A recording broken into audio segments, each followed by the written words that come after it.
เอมอนตอนเครื่องเปลี่ยนเท็จเป็นจริง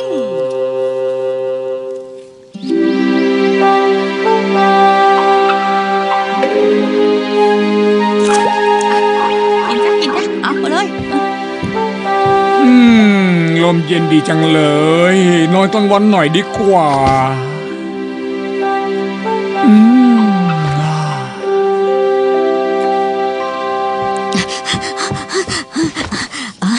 ท่านพ่อขอรับผมมีเรื่องจะขอร้องฮะท่านพ่อเลยเหรอเรียกแบบนี้สงสัยจะขอซื้อจักรยานละสิท่าไม่ได้เงินเดือนยังไม่ออกเลยอะไม่ใช่สักหน่อยงั้นก็เดี๋ยวบอกนะว่ากล้องโทรทัศน์ไม่ได้นะของแพงขนาดนั้นไม่ใช่ฮะไม่ใช่ของใหญ่โตอะไรขนาดนั้นสักหน่อย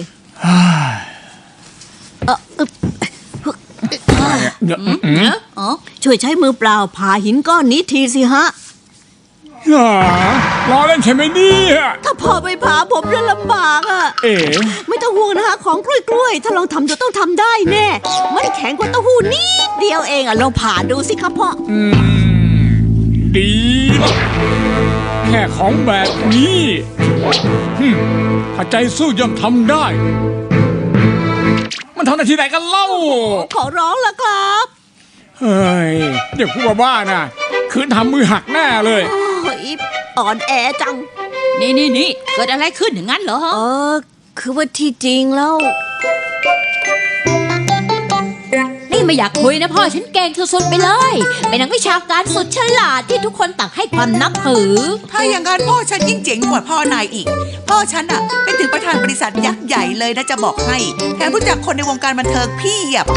อะไรกันแค่นั้นมากระจอกที่สุดที่เจ๋งจริงคือพ่อฉันต่างหากเล่าโดยพ่อฉันแรงเยอะที่สุดในเมืองเลยด้วยสมัยเรียนพ่อแข่งซูโม่นี่แบบนี้ชนะเลิศ3 ปีซ้อนใช้แค่มือเดียวฟันไม้กระดานโชเดียวขาด2 ท่อนพ่อพวกนายทำงี้ได้เปล่าฮะพ่อฉันคงกลับไม่ไหวหรอกพ่อฉันก็ไม่ไหวเหมือนกันน่ะส่วนพ่อนายคงทำไม่ได้อยู่แล้วเพราะว่าเป็นพ่อของโนบิตะยังไงเราใช้เปล่าไม่เก่งทั้งพ่อทั้งลูกจอดพ่อฉันนะฟันไม้กระดานเล่นหลังกินข้าวทุกเช้าเลยเข้าใจหรือเปล่าล่ะอะไรนะ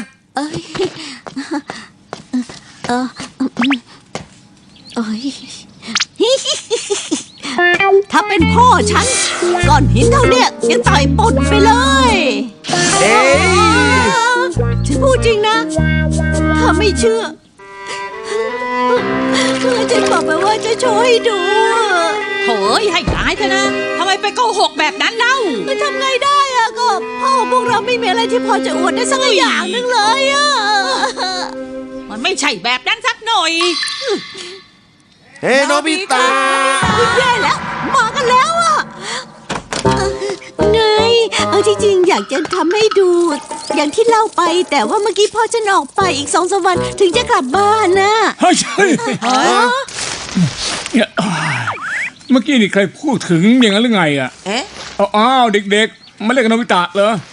ทำมาเลยไม่ต้องเกรงใจนะ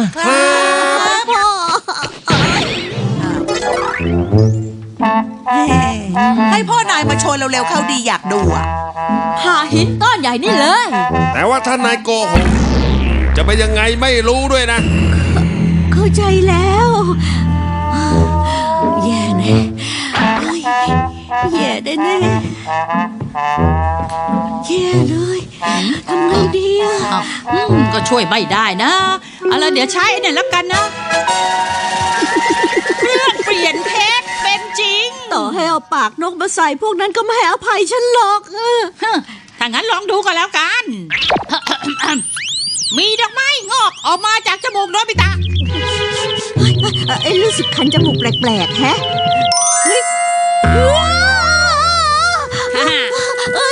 ตกใจหมดเลยมีจมูกฉันพอสวมนี่แล้วนะคำที่โกหกจะกลายเป็นเรื่องจริงเลยยอดไปเลยเฮ้ยโนบิตะทำไมมาช้าจังเลยอ่ะฉันว่าคงจะโกหกจริงๆแล้วล่ะโกหกชัวร์อยู่แล้ว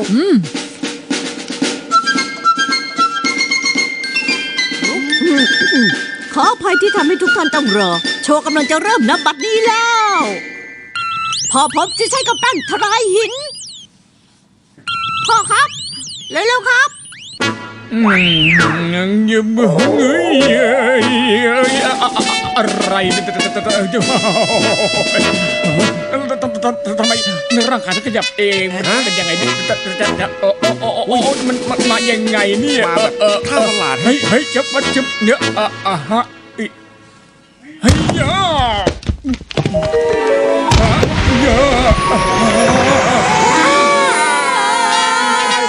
สุดยอด เหลือเชื่อฮะ เลยอ่ะ โอ้แปลกจังแฮะ เป็นยังไงบ้างอะ สุดยอดอ่ะ เก่งสุดๆเลย ไม่นึกเลยว่าจะแข็งแรงขนาดเนี้ยนะ พ่อโนบิตะเนี่ยที่หนึ่งจริง ๆ ด้วยอ่ะ แหมมันก็ไม่ถึงขนาดนั้นหรอก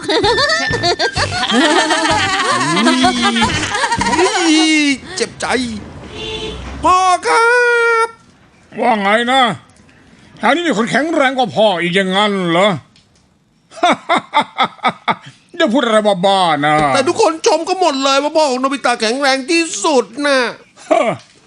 พ่อยอมได้เหรอพวกนั้นนินทาพ่อว่าพ่อน่ะไม่เอาไหนไม่เท่าไหร่เลย เฮ้ยว่าไงนะเฮ้ย เฮ้ย โอ้แย่แล้วสิเผลอไปหน่อยอะดีละพ่อจะไปท้าประลองกับพ่อของโนบิตะซะเลย เอ้ยสมกับเป็นพ่อของผมเลย ขอรบกวนหน่อยนะครับเอ้าคุณโกดานี่เอง จือ เอ้ยอยากจะแข่งซูโม่กับผมเนี่ยเหรอมาปรับกันหน่อยสักตั้งนะ ไม่ไหวหรอกอย่างผมเราจะเล่นซูโม่ได้อะไม่ไหวอะแหมเขาลือกันว่าคุณน่ะแรงดีไม่เบาเลยนี่นะ ไม่เลยสักนิดนะอย่างผมน่ะไม่ไหวหรอกนะครับ หรือว่าที่ต่อยหินโชว์เมื่อกี้นี่เป็นแค่การเล่นกลเหรอครับคุณลุงครับ ไม่ใช่เนอะ มาเถอะครับ นิดหน่อยจะเป็นไรไปมาบอกว่าไม่เอาเดี๋ยวไม่ไหวจริงๆอ่ะ โอ้ ไหวไหมเนี่ย เฮ้ย ช่วยไม่ได้แล้วนะ นี่โนบิตะรีบใช้เครื่องเปลี่ยนเทปเป็นเรื่องจริงเร็วใส่ปากเลย พ่อผมจะเล่นซูโม่ อย่าไปคู่มือแฮร์ริสินนะครับผมเปล่านะ ดีมากเอาเลยแข่งเลยลุยเลยพ่อ ลุยนะครับรักไว้ผมเถอะเยอะเว้ย พูดเลยพ่อจ๋าพูดเลย โอ้ยสมเป็นพ่อของกระจายแอนจริงๆเลย เท่ที่สุดเลย เอาเลยตาเนี่ยพ่อปิดฉากเลย เอาแล้วนะจะขอชนะเลยก็แล้วกัน พ่อต้องชนะอยู่แล้ว ยูยังมันจะเยอะโอ้เยอะไม่เอานะ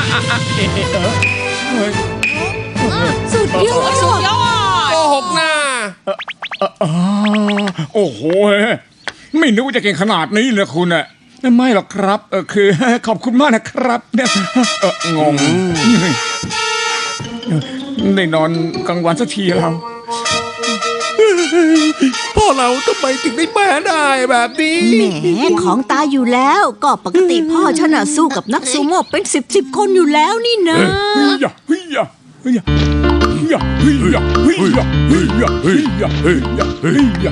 อะไรอ่ะวันนี้มันยังไงกันเนี่ย เฮ้ย แย่แล้วล่ะนะ เรื่องที่พูดเมื่อกี้เนี่ยกลายเป็นความจริงไปแล้ว กรุณาด้วยครับ ช่วยด้วยเดสโซย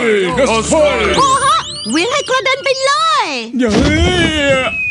ไม่ได้ให้เหวียงหมอนโอ้จุ๊กโอ้ กรุณาด้วยครับ อย่าทำผมเดี๋ยวช่วยด้วย แทนเลย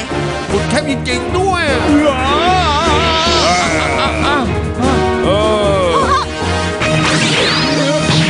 เมื่อกี้นะโกหกนะ แล้วพวกเรามาทำอะไรที่นี่เนี่ย ไม่รู้เหมือนกันน่ะไม่ได้นอนแบบสบายสักทีโธ่ เฮ้ยโนบิตะแกโกหกพวกฉันจริงๆด้วยอ่ะ เดี๋ยวก่อนไม่ใช่นะ คือว่าที่จริงพ่อของฉันน่ะเป็นซุปเปอร์ฮีโร่ต่างหากเล่า พูดบ้าอะไรของนายเนี่ยฮะ ฮีโร่จะไปมีจริงได้ยังไง เดี๋ยวสมไปดู ฉันพูดจริงนะ บางทีพ่อฉันก็บินขึ้นไปบนฟ้าด้วยเร็วอยู่กระสุนปืน โอ้ยโง่เกินไปแล้วนะโนบิตะ จะเป็นไรเลยทำได้ทั้งบุกน้ำลุยไฟ ใครก็ได้ฉันอยู่ที่จะมาจับโอ้ย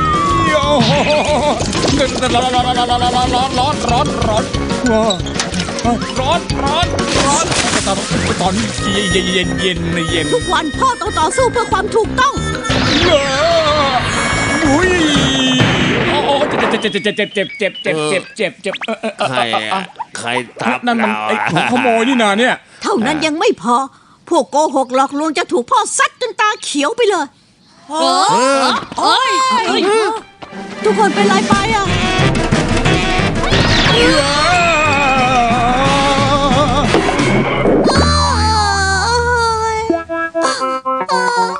ไงเป็นอย่างนี้อ่ะ ก็โนบิตะนะเป็นคนพูดเองไม่ใช่เหรอว่าพวกโกหกจะถูกซัดจนตาเขียวอ่ะดิ ไม่นะ